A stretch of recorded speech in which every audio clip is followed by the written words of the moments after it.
caméra, c'est vous qui voyez, c'est votre droit à l'image. Voilà, je ne fais pas signer de charte, c'est juste vous qui décidez si vous voulez, parce qu'après, si je dois retravailler tous les YouTube et vous flouter, ça va être compliqué. Donc, c'est vous qui choisissez si vous restez à l'image ou pas. Ok, et donc, avec un peu de lumière, voilà. Et donc, nous sommes dans quel livre? Connaître l'esprit de la Tirinpoche. Et on a Tian qui nous a rejoint. Coucou, bonjour. T'es toujours là-bas? Bonjour. T'es toujours en Chine? Oui, Ok. oui, c'est pour ça. Alors, ne parlez pas du Tibet. Donc, Oui, c'est un maître tibétain. heureusement, je suis sur Skype. Hein, je n'aurais pas. Je peux pas avoir Facebook, tout ça, rien du tout. Donc, j'espère que ça va. Ok. Bon, c'est le livre de Latin Poche qui est épuisé, comme vous le savez, aux éditions Mahayana. Et donc, notre groupe d'études est une relecture générale. Ok, Xavier, tu as réussi à trouver le bon groupe. Super, bravo, bienvenue.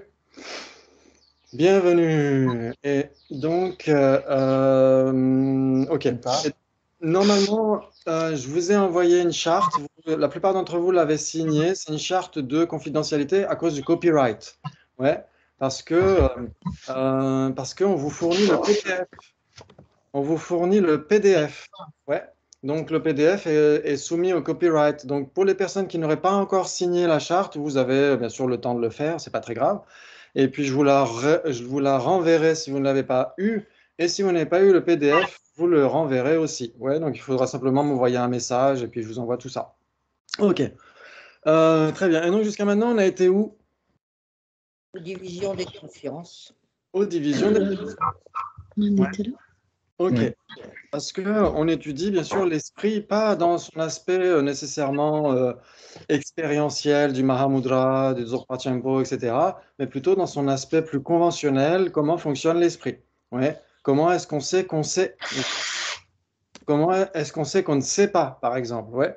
Et donc ça, c'est l'aspect épistémologique qui est très important, parce qu'il y a aussi l'aspect philosophique, la réalité des choses. Comment est-ce que les choses existent? Ouais, par exemple, ceux qui étudient les débats, d'ailleurs, on reprend ce soir aussi à 20h30 pour reprendre toutes les bases de A à Z, donc de A moins 1 jusqu'à A ce soir. On fera un petit peu les bases. Par exemple, qu'est-ce qu'un existant? Qui a la définition d'un existant? Un phénomène qui est connu par une cognition valide. Ok, ce qui est observé par une cognition valide. Et donc, il faut savoir ce qu'est une cognition valide. Oui. Ouais, donc on pourrait très bien répondre, eh ben, c'est ce qui observe un existant. Voilà. Mais ça suffit pas. Ouais, il faut savoir ce qu'est une cognition valide, etc. C'est pourquoi nous étudions le domaine de la cognition valide, ce qui n'en est pas une, etc., etc. Donc, on a commencé par voir l'introduction. Donc, bien sûr, pour les personnes qui nous rejoignent, je vous conseille bien sûr de voir les vidéos précédentes. Ça vous évite d'avoir à galérer pour les prochaines sessions. Et on avait vu d'abord la division septuple dans l'introduction. Ouais, vous vous souvenez? Oui. Ok, c'est la division septuple. Perception directe, Cognition. cognition infaillible, Inférentielle. inférentielle, pardon, cognition subséquente, Oui, Inattentive. cognition inattentive, Le doute supposition correcte. oui, et le doute. Enfin, en troisième, c'était la supposition correcte. oui, ou l'inattentif, comme vous voulez. Le doute et la cognition fausse. Oui, ok, bravo, Lola, où ça a travaillé pendant l'été? Oui, Oh, oui, il a travaillé, je confirme. pas le temps d'aller à la plage. Salut Gina, salut Sylvie, bienvenue. Donc on va faire un petit récapitulatif de ce qu'on a vu jusqu'à maintenant. Donc ça, c'est la division septuple de l'auric. Donc bien sûr, dans le texte, à chaque fois, le traducteur va dire conscience et connaissance, mais moi je dis l'auric, c'est plus simple, c'est plus facile à dire, c'est en tibétain. Et ça évite de se chicaner sur la traduction de connaissance, cognition, etc., etc.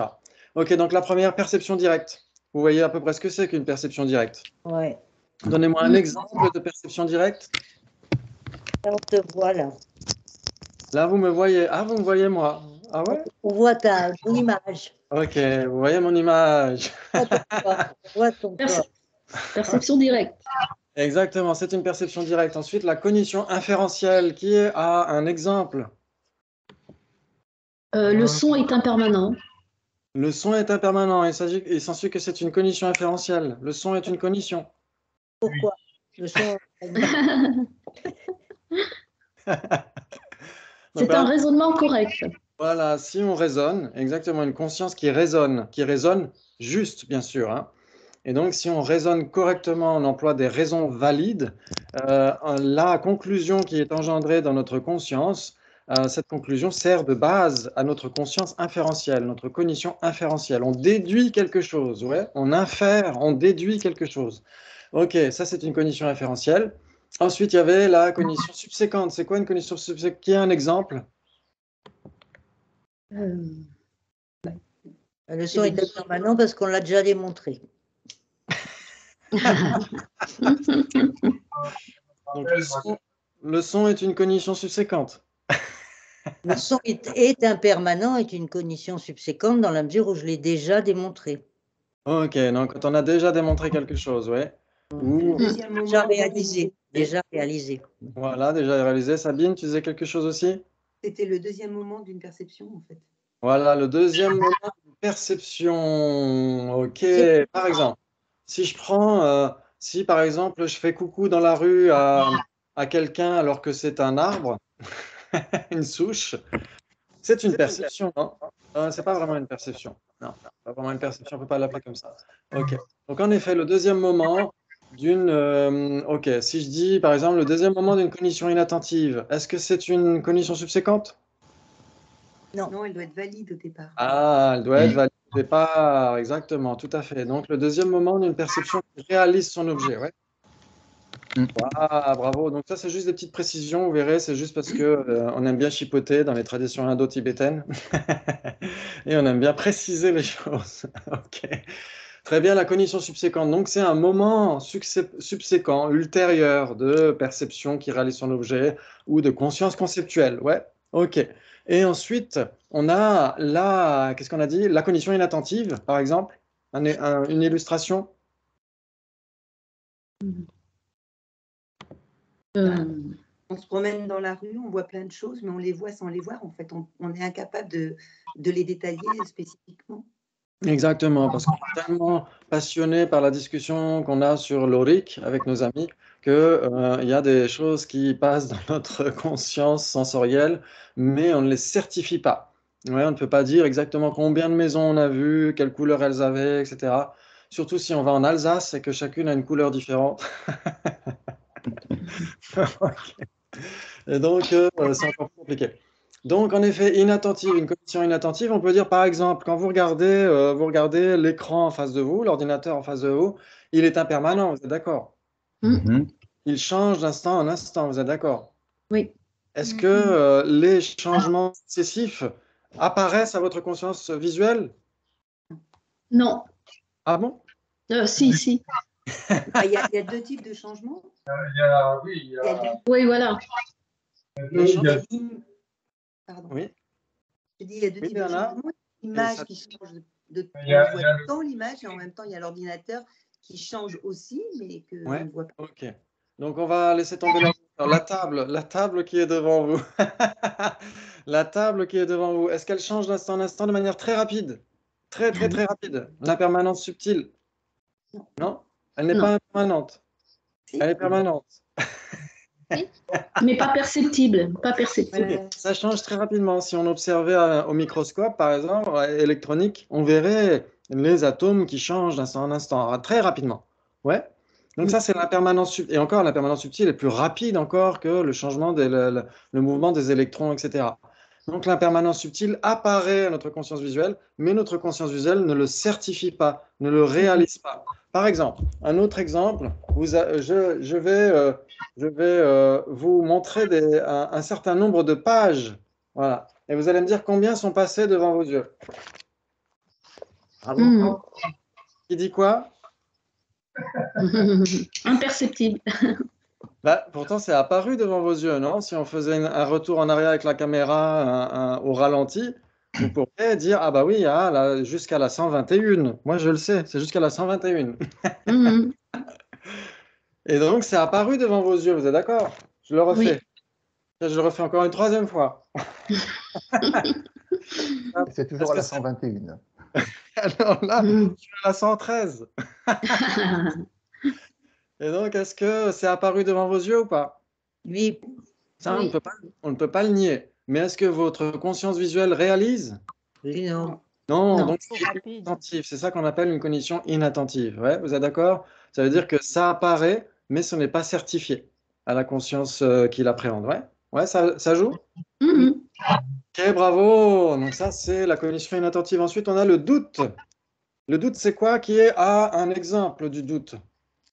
Je pense que le son est impermanent. Ok, très bien. Et J'en suis pas sûre.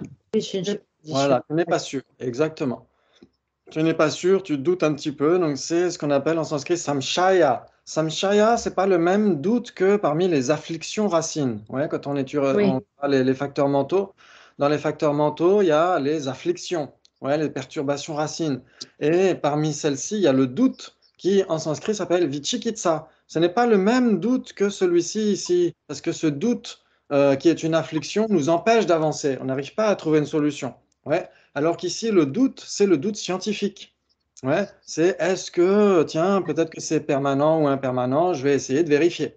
Ouais, donc c'est pas le même doute. Ouais, vous êtes d'accord? Mhm. Ok. Donc c'est en effet se dire, tiens, peut-être que c'est impermanent, mais j'en suis pas sûr. Moi, j'ai tendance à penser que c'est plutôt permanent, mais je suis encore dans l'expectative. Ouais, c'est pas le même doute qui nous empêche d'avancer parmi les afflictions racines. Ok. Très bien. Et ensuite, on a la supposition correcte. Qui a un exemple avec la montre, par exemple? Il est 4 heures, ma montre est cassée. Cache ta joie, Dominique. Pardon. Alors, qu'est-ce que tu disais? Bah, ta montre est cassée à 4 heures et en fait, il est vraiment 4 heures. Donc, tu regardes ta montre, tu dis il est 4 heures. Voilà. Factuellement, c'est concordant, mais en fait, voilà. Par Exactement. hasard. Voilà, c'est comme un hasard. Ça veut dire que pif, paf, pouf, on regarde sa montre à 4 heures, elle est arrêtée à 4 heures et on nous demande l'heure à 4 heures et on dit il est 4 heures. Et donc, on a une supposition correcte. En effet, c'est en accord avec la réalité. Sauf que si on regarde à nouveau notre monde dans 5 minutes ou dans 10 minutes, on va se dire ah, peut-être qu'il n'était pas 4 heures. Donc, c'est faillible. C'est faillible, ouais, au regard de la détermination de son objet. Ouais, c'est ce qu'on verra dans la définition quand on entrera dans le praliné du texte. Là, on n'est encore que dans l'introduction. Ouais. Et la cognition fausse, qui a des illustrations de cognition fausse? Je pense que le soi existe de manière inhérente. Oui. Alors, pour les Sautrantika, ce ne sera pas une cognition fausse, ce sera une supposition correcte. Oui. Pour les Prasangika, ce sera une cognition fausse. Parce que les Sautrantika considèrent que tout ce qui existe a une existence inhérente. Ouais. Alors que les Prasangika disent que tout ce qui existe a aucune existence inhérente. Ouais. Ok. Très bien. Ok. Mais en effet, c'est un bon exemple. Si on pense que le soi, pour les Sautrantika, si on pense que le soi autosuffisant substantiel existe, à ce moment-là, ce sera en effet une cognition fausse. Ouais. L'ignorance fondamentale, qui est la racine du samsara, est une cognition fausse. Ouais. Ok. Et une cognition fausse conceptuelle en plus. Ouais. Ok. Très bien, très bien. Bravo. Vous avez les 7. Ok, vous avez Atchoum, prof. Et ensuite, on avait une deuxième division, c'était laquelle? Bipartite ou tripartite. Tripartite. Ouais, tripartite, exactement. Et c'était quoi? Il y avait conscience conceptuelle, Oui, conscience non conceptuelle non erronée oui. et la conscience non conceptuelle erronée. Waouh, tout ça de tête. Oh là là, Philippe, quelle Tout à mémoire. fait. Quelle mémoire d'éléphant. Ok, donc en effet, c'était par rapport aux objets d'appréhension. Ouais. Qu'est-ce que la conscience appréhende? Ok, donc il vaut mieux dire l'objet d'appréhension parce que une conscience peut appréhender quelque chose sans que cette chose soit l'objet d'appréhension. Donc là, c'est juste une petite précision en plus, mais vous inquiétez pas, on va éclaircir tout ça, j'espère. Allô? Ok. C'est Acharya Dharmakirti qui est en train de dire Jimba, il raconte n'importe quoi. Ok, très bien. Et donc, oui, dans la division tripartite, c'est par rapport justement, en effet, on a une conscience non conceptuelle qui a pour objet d'appréhension un impermanent. Ouais, donc ça, c'est un équivalent de perception directe. Ouais, donc bien sûr qu'on va creuser tout ça, hein. Là, c'est juste les amuse-bouches. Ensuite, on a conscience conceptuelle qui a pour objet d'appréhension une généralité de sens. Ouais, donc ça veut dire tout simplement conscience conceptuelle. Ouais, ok. Et ensuite, on a des consciences non conceptuelles, mais qui sont erronées, qui se trompent vis-à-vis de quelque chose, vis-à-vis de ce qu'elles appréhendent. Et donc, c'est par exemple les cognitions fausses non conceptuelles. Par exemple, tout à l'heure, je disais, on fait coucou dans la rue à quelqu'un alors que c'est juste un arbuste qui est qui est dans le jardin de quelqu'un. On fait une erreur. Ouais, on fait une erreur, mais c'est pas conceptuel. On n'est pas en train de penser, tiens, il y a quelqu'un. C'est juste notre perception visuelle, notre conscience visuelle qui se trompe. Ouais, ok. Et donc, il y en a plein comme ça, hein. Il y a plein de trucs comme ça. Par exemple, ok. Euh, oui, oui, on peut tout à fait. Par exemple, nous, on a souvent, quand il pleut ici à Nalanda, on a souvent des vers de terre sur la rue qui passent à côté. Et il y a aussi des brindilles. Et il m'arrive souvent de confondre une brindille avec un ver de terre. Ouais. Donc, je ne réfléchis pas dans ce cas-là. C'est juste ma conscience visuelle qui se trompe. Ok, très bien. Très bien, très bien. Donc là, la division tripartite, on y reviendra. C'était juste une introduction. Et ensuite, il y a les divisions bipartites. Oui, en deux. Ça, c'est un peu plus facile. Ouais. Et donc, on avait été jusqu'où? On avait vu déjà les premières ou pas?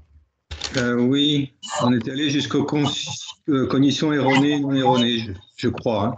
D'accord, très bien. Ok, très bien. Et donc, dans ce texte de Geshe Jampel Sampel, qui est assez récent, hein, c'est 20e siècle d'ailleurs, je crois, hein. Je crois que c'est un texte du 20e siècle parce que le traducteur disait qu'il avait été composé avant 1959.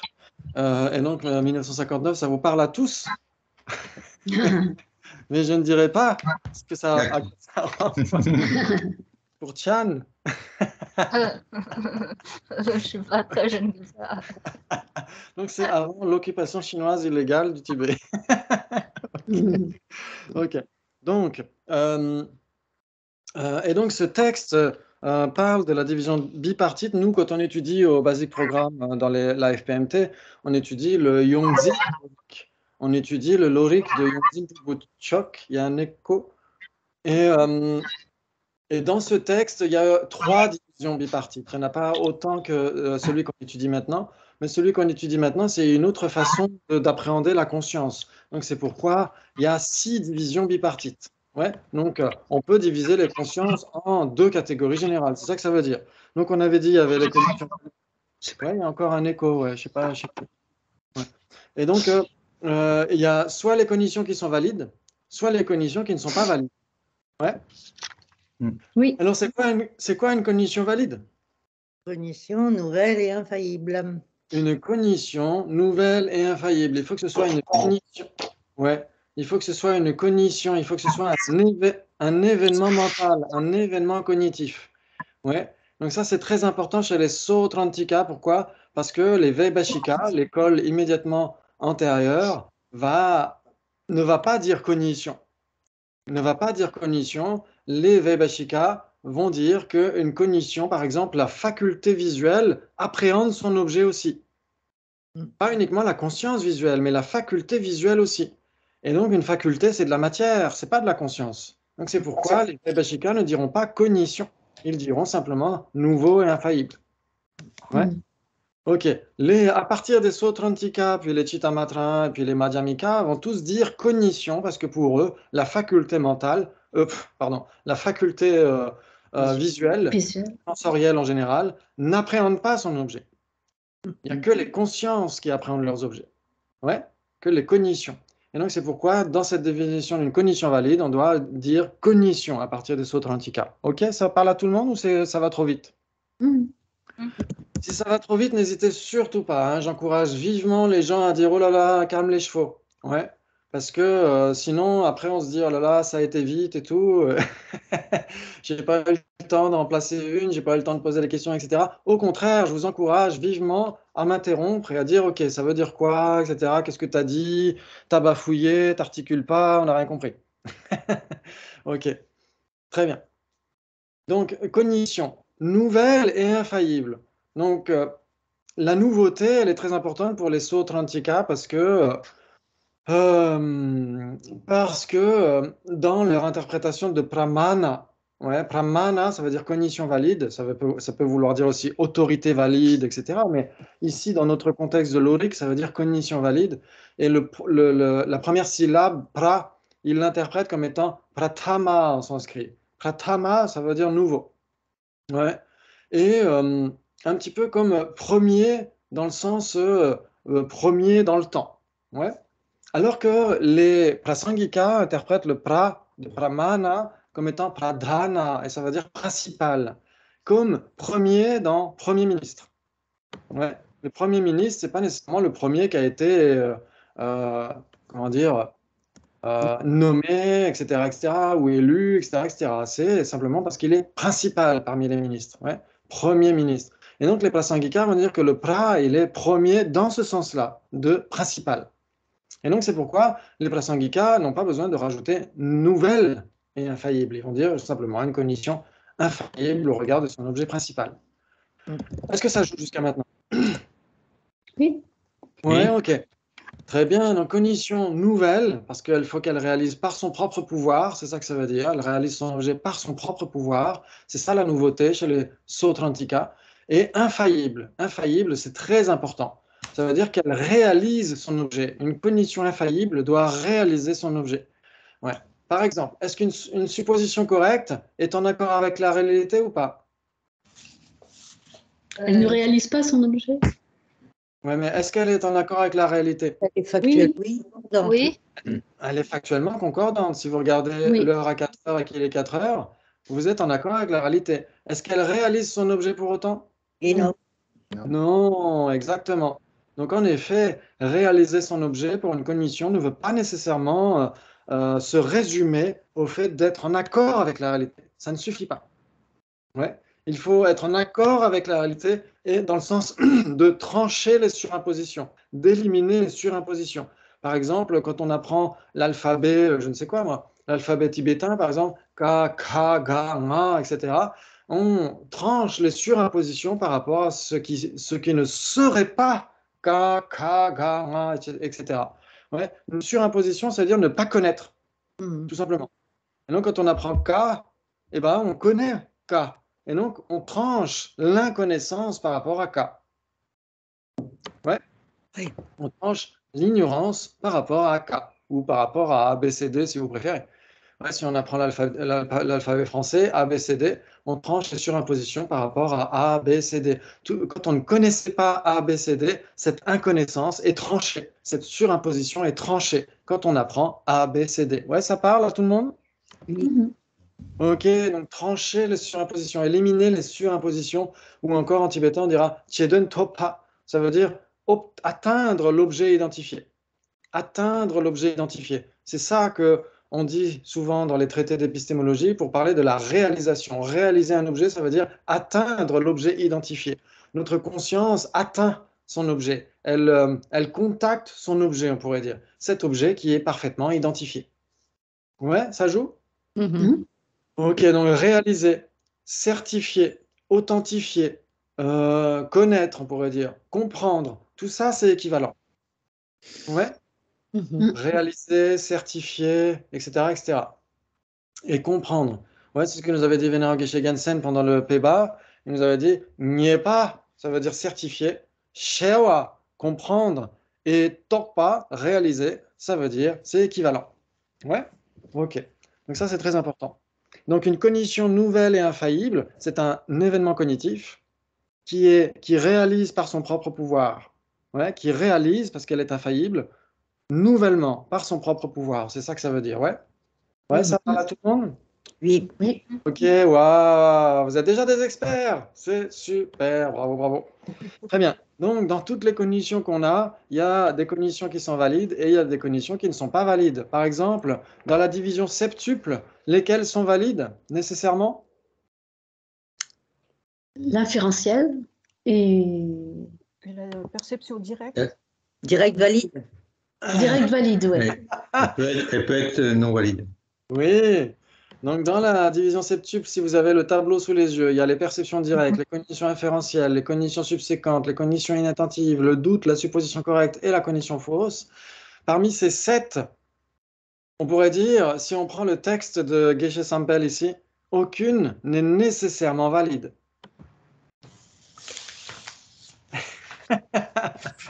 C'est-à-dire que, est-ce que si c'est... On peut le formuler sous la forme de débat. OK. Est-ce que si c'est une perception directe, est-ce qu'elle est nécessairement valide?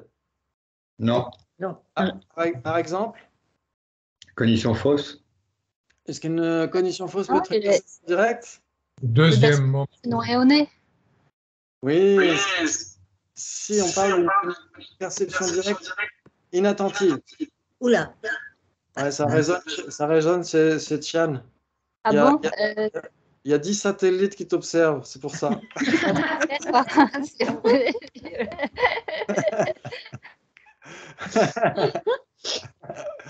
Donc, si on dit une cognition inattentive, est-ce que... Ça va comme ça? Oui, c'est mieux. Est-ce qu'une cognition inattentive est une perception directe? Oui. Oui. Oui. Est-ce que Pardon. c'est une perception directe, vous êtes d'accord? Oui, oui, oui. Ouais. Et est-ce qu'une cognition inattentive réalise son objet? Est-ce que c'est une cognition valide? Non. Non. Non. Donc, ça veut dire que si c'est une perception directe, ce n'est pas nécessairement une cognition valide, vous êtes d'accord? Oui. Par exemple, une cognition inattentive, c'est une perception directe, mais ce n'est pas une cognition valide, vous êtes d'accord? Oui. Ok, maintenant une cognition inférentielle chez Geshe Jampel Sampel, pas chez Yongzin Pulbuchok. Est-ce qu'elle est nécessairement valide?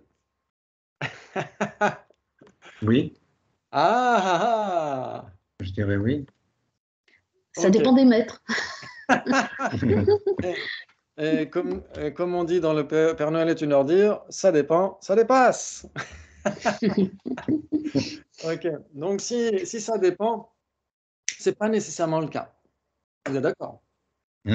Ok, donc ça, on le verra par la suite, on va creuser le sujet. Ça veut dire que chez, ici, Lachi Rinpoche, quand il commente le texte, ici, une cognition inférentielle n'est pas nécessairement une cognition valide. Ça veut dire que ça peut être le deuxième moment, ça peut être une cognition inférentielle subséquente. Et donc, elle ne sera pas nécessairement valide. Ouais, alors que nous, on a étudié chez Yongzin Pulbuchok que la définition même d'une cognition inférentielle, c'est d'être valide. Oui. Donc, c'est pourquoi ça dépend d'un texte à l'autre. OK. Ensuite, est-ce que les autres types de cognitions dans les septuples sont valides, sont nécessairement valides? Non. Bah non. Non, elles sont nécessairement pas valides. Ouais. OK. Ok, donc ça, on jouera avec ça progressivement. Là, c'est juste les antipasti. Ouais. Ok. Très bien.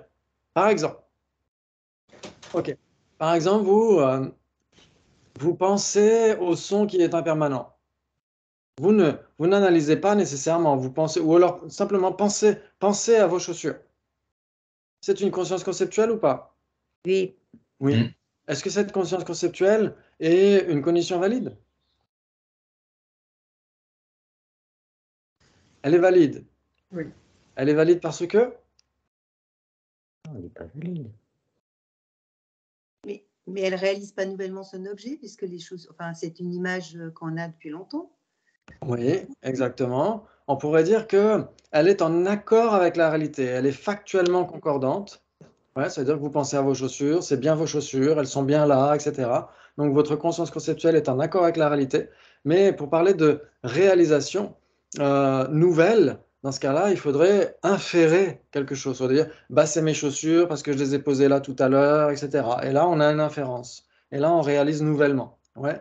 Alors que si c'est juste, on pense à nos chaussures parce qu'on a l'habitude d'y penser, etc., c'est juste une cognition subséquente. Oui. C'est une cognition subséquente conceptuelle. Et vu qu'elle est subséquente, elle ne réalise pas nouvellement son objet, elle réalise son objet, mais pas nouvellement. Et donc, elle n'est pas valide.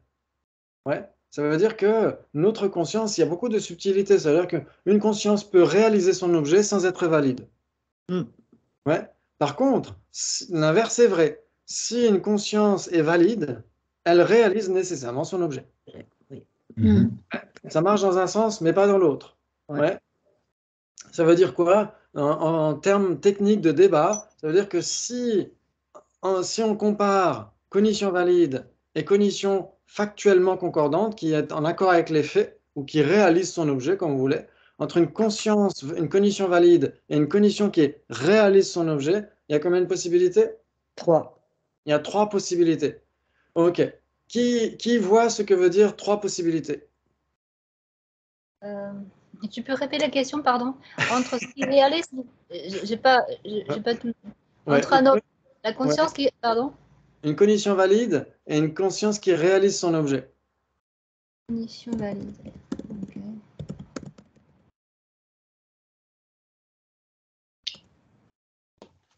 Ok. Si on le formule autrement, entre table orange et table, il y a combien de possibilités? Il y en a 3. OK. Donc ça veut dire quoi? Ouais, ça veut dire quoi? 3 possibilités, ça veut dire que si c'est une table orange, c'est nécessairement une table. Vous êtes d'accord? Ok. OK. Par exemple, la table qui est devant moi, c'est une table et c'est une table orange. Donc c'est une possibilité. Ouais, cette table qui est en face de moi, elle est une table et c'est une table orange. Donc c'est les deux. Ensuite, est-ce que toutes les tables sont oranges? Non. Non. Sabine a failli dire oui. Je rigole. OK. Par exemple, une table verte, est-ce que c'est une table orange? Non. Donc en effet, il y a des tables qui ne sont pas des tables oranges. Ouais. Donc ça, c'est une deuxième possibilité. Ça veut dire qu'une table verte est bien une table, mais n'est pas une table orange. C'est une deuxième possibilité. Et il y a ce qui n'est ni l'un ni l'autre. Ouais, une chaussure. Une chaussure n'est ni une table orange, ni une table. Vous êtes d'accord? C'est la troisième possibilité. Ouais, vous êtes d'accord? Oui. OK. Donc 3 possibilités, c'est ça que ça veut dire. Ça veut dire qu'il y en a un qui est inclus dans l'autre. Un peu comme si vous prenez votre mala et donc vous avez un cercle dans un autre cercle. Donc dans le petit cercle, vous mettez table orange et dans le grand cercle, vous mettez table. Ouais. Donc, si c'est une table orange, c'est nécessairement une table. Et si c'est une table, c'est pas nécessairement une table orange. Ouais, vous êtes d'accord? Et il y a qui n'est ni l'un ni l'autre. Donc 3 possibilités. Ouais. Ça va, Michel? Ça joue? OK. Bravo. Bravo, bravo. OK. Maintenant, entre conscience qui réalise et cognition valide, il y a 3 possibilités aussi. Ça veut dire que si c'est une cognition valide, elle réalise nécessairement son objet. Et si c'est une conscience qui réalise son objet, elle n'est pas nécessairement valide. Ouais. Ouais. Par exemple, une cognition subséquente. La définition d'une cognition subséquente, c'est une cognition qui réalise ce qui a déjà été réalisé. Donc, elle ne réalise plus nouvellement. Donc, si elle ne réalise pas nouvellement, elle n'est pas une cognition valide, mais elle réalise quand même. Oui. Ouais. OK, on y reviendra. Hein. Si ça vous échappe encore un peu, on y reviendra, vous inquiétez pas. Mais c'est juste pour voir que il faut plusieurs ingrédients pour avoir une cognition valide. Il faut que ce soit une cognition, il faut qu'elle réalise et qu'elle réalise nouvellement, qu'elle soit infaillible et nouvelle. S'il manque l'un ou l'autre, forcément, ça ne peut pas correspondre à une cognition valide.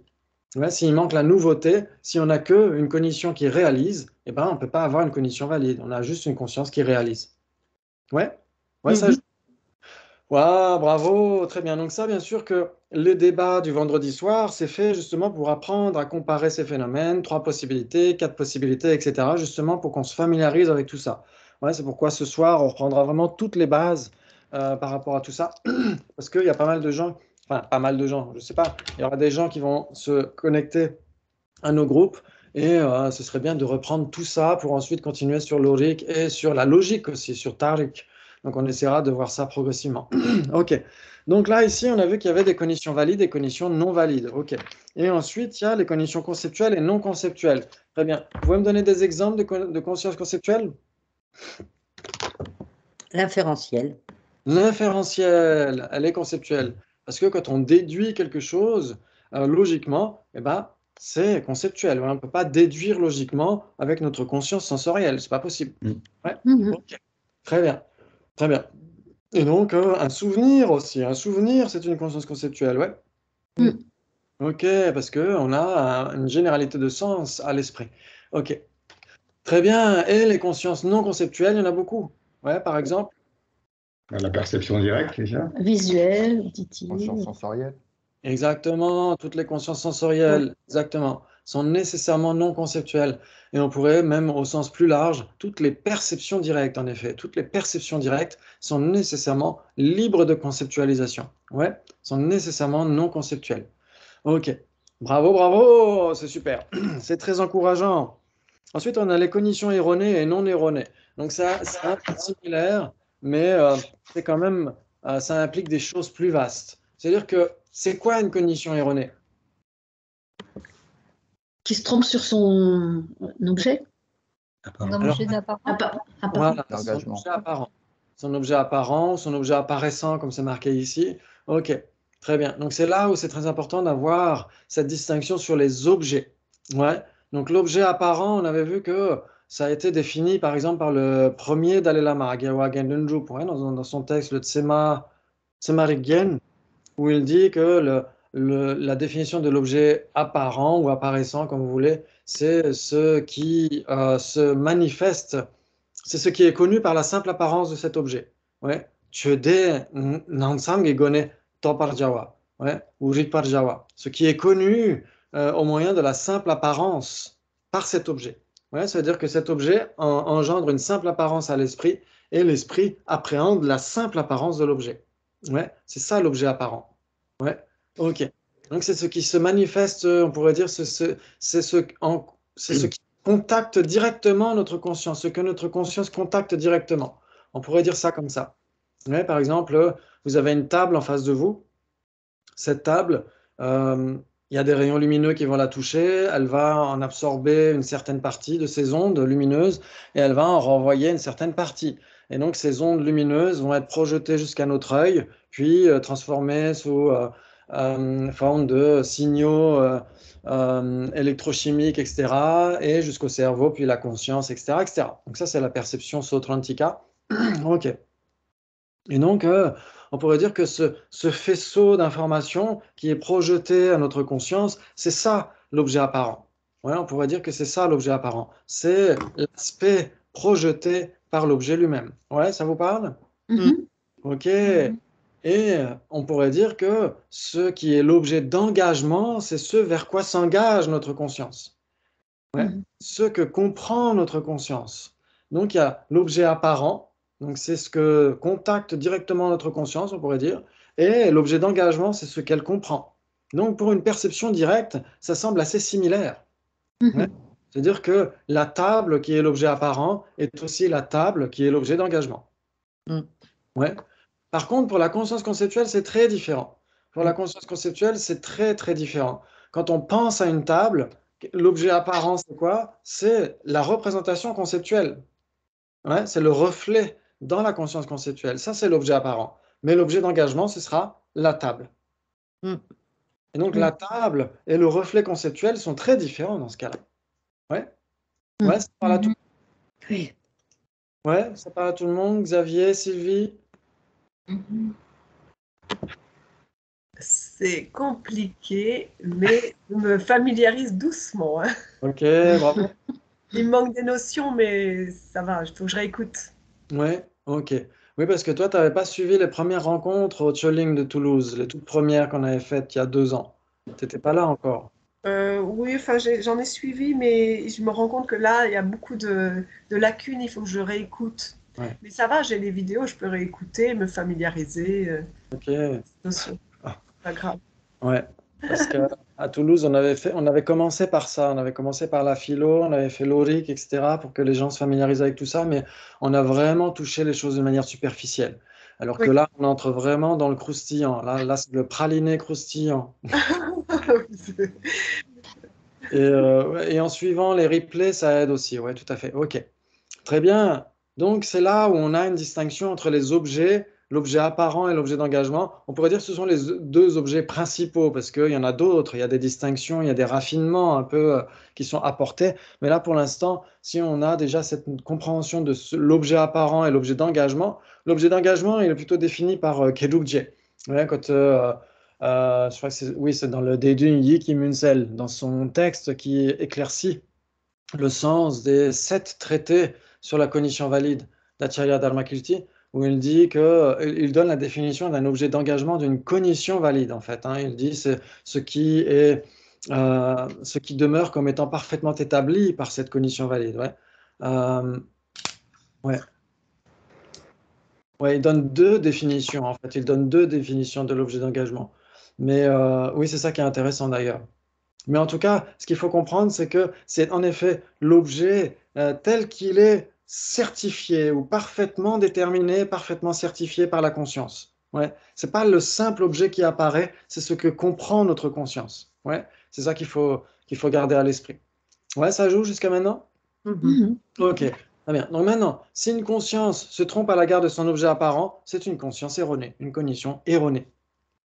Maintenant, si elle se trompe à l'égard de ce qu'elle était censée comprendre, là, elle est complètement à côté de la plaque. Là, c'est une cognition fausse. Ouais. Donc, il y a une différence entre erroné et faux.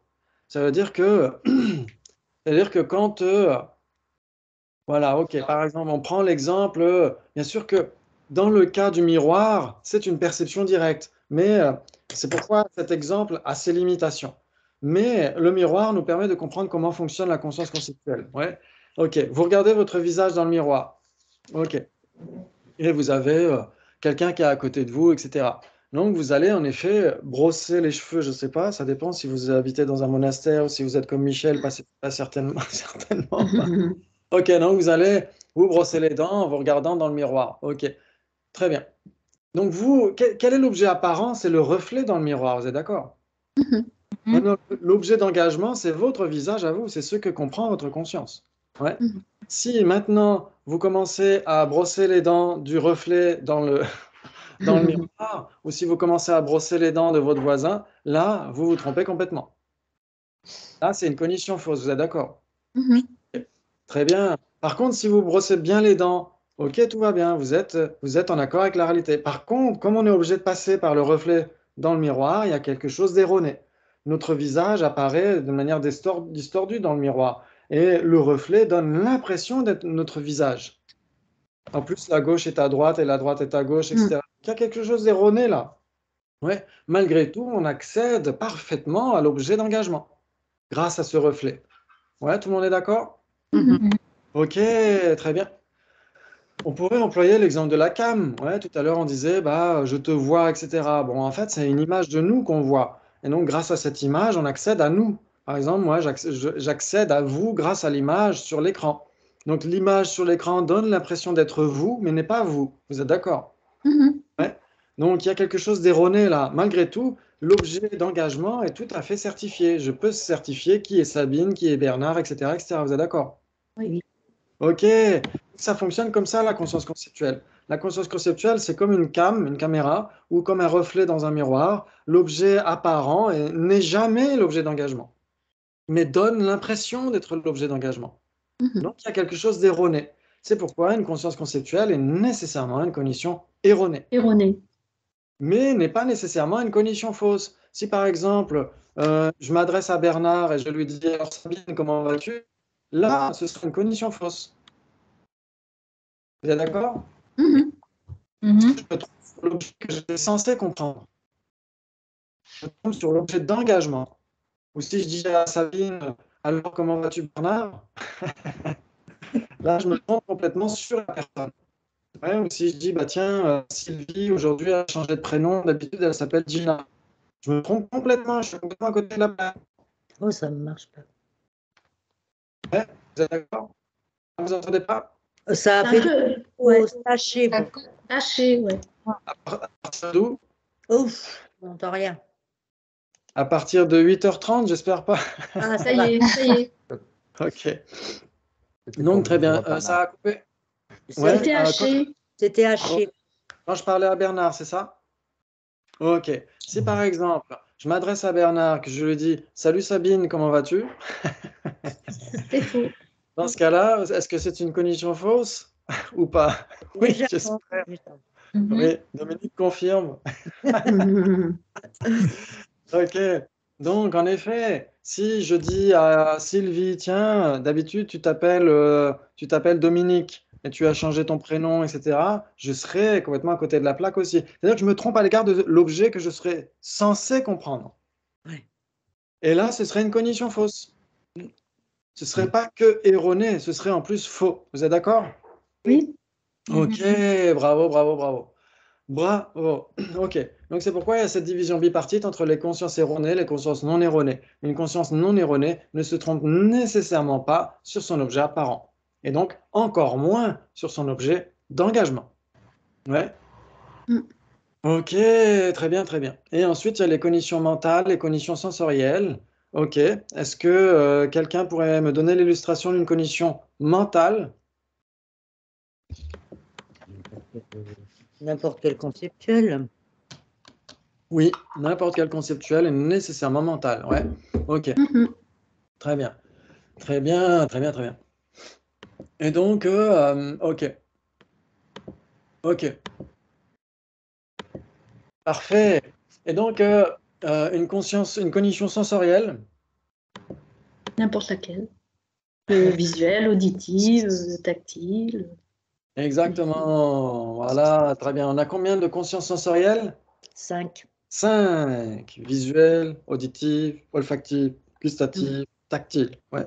Et on a, fort heureusement, aussi une conscience mentale, qui est Oui, très importante, bien sûr. C'est celle qui médite. C'est celle qui va progresser sur la voie. C'est celle qui va réaliser la voie vers l'éveil. C'est celle qui va obtenir l'éveil. C'est cette conscience mentale qui va devenir une conscience omnisciente un jour. Ouais. Donc c'est pourquoi elle est très importante, celle-ci. Ok, C'est très bien. celle, Oui. c'est celle qui subsiste après la mort? Alors si on parle de la plus subtile, oui. Ouais, la conscience mentale la plus subtile, oui. Surtout du point de vue des tantras, ouais, du point de vue des tantras supérieurs, on dira que c'est la conscience la plus subtile qui continue avec le souffle le plus subtil, ouais. Ça veut dire qu'il y a plusieurs consciences mentales? Oui, il y en a qui sont grossières. Il y en a, par exemple, si je pense à mes chaussures, cette conscience conceptuelle est une conscience mentale, vous êtes d'accord? Oui, oui, oui. Maintenant, si je regarde une table ou je vous regarde vous ou je pense à autre chose, cette première conscience conceptuelle va disparaître. Oui. Ouais. Et donc, ce sera une conscience mentale qui aura disparu. Son continuum aura cessé. Ouais, elle aura été remplacée par une autre. Ouais. Par contre, la plus subtile, elle est indestructible. Ouais, c'est pourquoi, dans les tantras, elle est assimilée au vajra, ouais, le diamant indestructible. Parce qu'elle ne peut pas, son continuum ne peut pas cesser. C'est impossible. Ouais. Mm. Donc, il y a des consciences grossières, subtiles. Par exemple, on pourrait faire une différence entre la conscience mentale à l'état vigile, donc les consciences, par exemple, les consciences afflictives, par exemple la colère, elle est extrêmement grossière, très très grossière, c'est l'une des plus grossières. Ensuite, une conscience mentale qui est dénuée de colère ou qui est dénuée d'affliction manifeste, on pourrait dire, elle est un petit peu plus subtile. Ouais. Et une conscience mentale du rêve est encore plus subtile, du sommeil profond est encore plus subtile, etc. Ouais.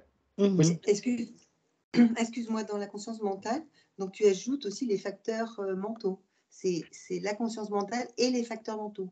Oui, exactement, parce qu'en plus ici, le titre du paragraphe, c'est les cognitions mentales et cognitions sensorielles. Et quand on dit cognition, c'est plus vaste que conscience. Une conscience, alors des fois c'est assimilé, hein, quand on dit en philo que les impermanents se divisent entre forme, conscience et composés non associés. Dans ce cas-là, conscience égale cognition. Ouais. En tibétain, littéralement, c'est shepa, donc ça devrait être cognition. Donc des fois, on assimile les deux. Mais dans le cas de l'auric ici, plus spécifiquement, quand on dit conscience, ça renvoie aux consciences principales, donc les 6 consciences principales, sensorielles et mentales. Et quand on dit cognition, ça peut renvoyer aux facteurs mentaux aussi. Ouais. Ou les deux. Quand tu dis la cognition, ça peut être conscience principale et les facteurs mentaux. Exactement. Ouais, tout à fait. Ça veut dire qu'à la fois les consciences principales et les facteurs mentaux sont des cognitions. Ouais. Wow, bravo, bravo. Ça, c'est super. Ça, c'est super. OK. Et donc, c'est là justement où, par exemple, il y a une erreur dans la version française. Le traducteur a fait une erreur justement dans ce passage-là. Je vais vous le lire. On est à la page 59. Ouais. Et donc, il dit les cognitions mentales et sensorielles. Donc, cette autre division exhaustive distingue les cognitions selon que la cognition en tant que telle d'un objet est l'une des 5 consciences sensorielles. Donc là, tout va bien. Indriya Jnana, en fait, c'est Indriya Vijnana, normalement, en sanskrit. parce que là, jnana, ça veut dire cognition, mais là, c'est conscience. Et en tibétain, wangshe. Ok. On pourrait dire wangpe n'apache pas, mais là, c'est un diminutif, donc c'est pas très grave. Visuel, auditive, olfactive, gustative ou tactile. Moi, je mets tactile plutôt que corporel. Ok. Ou encore une conscience mentale. Et donc là, il a bien mis mano-vijnana, mais en tibétain, il a rajouté yikishepa, ce qui n'existe pas chez Elisabeth Napper dans l'anglais. Elle a juste mis yikinamshe. Donc lui, il a rajouté yikishepa, il a mis cognition mentale. Et à aux pages 191 et 192, si vous regardez, vous verrez qu'il y a un débat. Il y a un débat justement dans le texte racine et dans le commentaire qui dit qu'il y a 4 possibilités entre cognition mentale et mentale. Oui. Ouais. Ici, il a mis l'esprit, mais en fait, c'est mental. Entre yi et yi qui ne pas, il y a 4 possibilités. Donc ça, si ça vous intéresse, il y a une vidéo des débats sur l'Auric de la saison précédente où j'ai mis en titre justement conscience mentale, cognition mentale, etc. Il y a des débats là-dessus. Si ça vous intéresse, ça pourra vous aider à voir ce type de débat ici. Okay. Entre cognition mentale et mentale, c'est ça? Ouais. On enlève l'esprit. Oui. Ouais, exactement. Ici, il faut, en tibétain, il faut enlever yikishepa. Parce que yikishepa, ça veut dire cognition mentale. Et entre cognition mentale et mentale, il y a 4 possibilités. Oui, d'accord. Ouais. Par contre, entre mental et conscience mentale, là, il y a 3 possibilités. Ok. Si c'est une conscience mentale, c'est nécessairement une conscience, donc une conscience principale. Mais si c'est une conscience principale, c'est pas nécessairement une conscience mentale. Ça peut être une conscience Sensorielle. Sensorielle, exactement. Ah, bravo. Alors qu'une cognition, ça renvoie aussi aux facteurs mentaux. Ouais. Donc c'est ça que je voulais rajouter. Donc corriger cette erreur. Et ok. Très bien. Et est-ce qu'on avait vu ce passage ou pas? Ce passage justement des cognitions mentales et sensorielles? Non, on n'est pas arrivé là. Très bien, donc on peut le continuer justement. Donc il suffit, alors justement dans le fichier Word que Vénérable Detchen m'a envoyé, moi j'ai corrigé déjà, j'ai déjà corrigé tout ça. Et après, bien sûr, vous aurez accès, une fois que ce sera corrigé, vous y aurez accès pour voir s'il manque des trucs ou pas, si vous avez envie de faire une relecture finale. Mais j'ai déjà corrigé, je me suis un peu mis en avance pour aller jusqu'aux facteurs mentaux, etc. Très bien. Ok, donc on peut continuer. La différence entre les conscience sensorielle et conscience mentale, c'est le support. Ouais, c'est ce qui est marqué ici. La différence réside dans le support. La faculté elle-même. Ouais, c'est de ça qu'il s'agit. Ok. Donc les consciences sensorielles sont produites en dépendance d'une condition dominante non commune. Ouais, nous, on a rajouté dominante plutôt que souveraine. Ça fonctionne mieux pour adipati pratyaya, ouais, en sanskrit, ou du mot mayébet dakyen en tibétain. Dakyen, c'est plus la condition dominante. Pourquoi est-ce qu'elle domine? Parce que c'est elle qui fait la différence entre une conscience sensorielle et une conscience mentale. Ouais, ce ne sont pas les objets qui font la différence. C'est-à-dire qu'une conscience mentale peut très bien avoir le même objet qu'une conscience sensorielle. Vous êtes d'accord? Oui. Par exemple, on peut penser à une table et on peut voir une table. C'est la même table à laquelle on pense. Et c'est la même table que l'on voit. Et donc, du point de vue de l'objet, on ne peut pas faire de différence entre une conscience sensorielle et une conscience mentale. Ouais. Du point de vue de la condition antécédente, c'est-à-dire un moment de conscience immédiatement antérieur, on ne peut pas nécessairement faire la différence non plus. C'est-à-dire que la conscience, comme on l'a dit, c'est un événement mental, donc on peut la diviser dans ces moments successifs. Ouais. Elle n'est pas matérielle, donc on ne peut pas la dire, elle est ici ou là, dans l'espace. Par contre, on peut la diviser dans ces segments temporels. Vous êtes d'accord? Oui. Donc, le segment actuel vient du segment immédiatement antérieur. Et ça, c'est valable qu'on parle d'une conscience mentale ou d'une conscience sensorielle. Elle vient de toute façon d'un segment de conscience immédiatement antérieur. Donc, de ce point de vue-là, on ne peut pas faire la différence non plus.